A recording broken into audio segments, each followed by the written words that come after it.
alcohol. This time I'm just kind of covering like the more, I guess, not general vampire books that are like young adult books and shit. So, there's this one hit, which looks a lot cooler on its side. It has to do with like world debt and having to like kill people to pay off your family debt. And I think the cover is just fucking cool looking, because it's just a badass cover.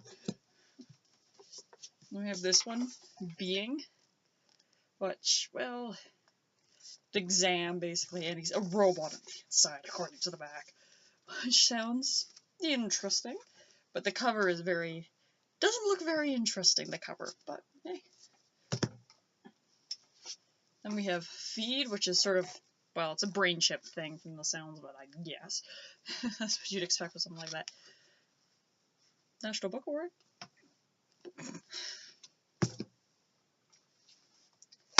Then there's two books that I was after for quite a while that I read when I was younger and are just like fantastic fucking books. I finally got my hands on them.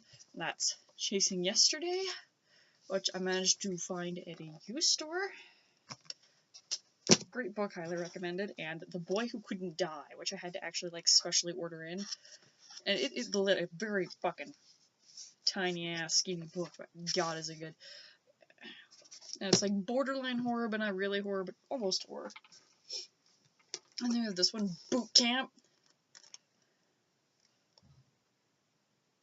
And Resistance is futile. Like that's just. And then these two that are a little portable thing. The Midnighters. There's two of them.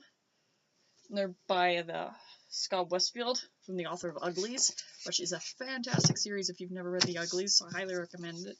So that's kind of why I got these ones, is because it's from the same author and it sounds really good on the back. So. And then back to weird looking books. You have Mosh Pit, which looks like risque as fuck. And it seems to have a little bit of queerness in it, so there's that.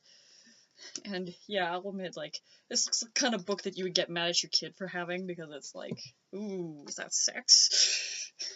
Because out of touch adults, you know. And Blue Moon, which is sort of something I guess I eyed up for a bit, but didn't seem good enough to pay full price for, so I ended up getting it used. And the last two are like wing books. This one's like very, very low-key cover. Legend of the Blue Wings, with a very, very, very toned down cover, very uninteresting, but black on, well, blue on black is a pretty nice look, and it's shiny as fuck, which is nice. The last one is Wings, which looks like hardcore, like a little kid's book, like big time.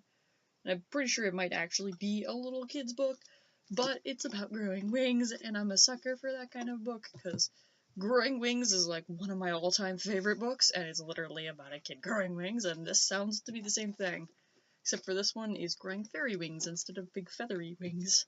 So,